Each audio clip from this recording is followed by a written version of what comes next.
জীবনে কারো কাছে অতিরিক্ত আশা করতে যাবেন না, হোক সে আপনার সব থেকে কাছের মানুষ। কারণ যার কাছে আপনি অতিরিক্ত আশা করবেন তার কাছেই বেশি কষ্ট পাবেন।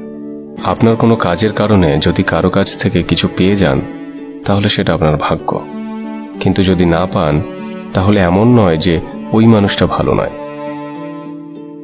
সবাই আপনার মনের অবস্থা কিংবা চাহিদার কথা জানবে না। খেয়াল করলে দেখবেন যার কাছে আপনি যত কম আশা রাখবেন সে আপনার কাছে বরাবরই ভালো হয়ে আছে। খারাপ হয়ে যায় সে যার কাছে আপনি বরাবরই বেশি আশা রেখেছিলেন। জীবন আপনাকে সবকিছু দেবে না, জীবন ততটুকুই দেবে যতটুকু আপনি নিতে পারবেন। জীবনে কে আপনাকে কি দিয়েছে, কে আপনাকে কথা দিয়ে কথা রাখেনি, কে আপনাকে ঠকিয়েছে, এসব ভাবলে আপনার সারা জীবন এদের ভাবনা নিয়ে কাটাতে হবে।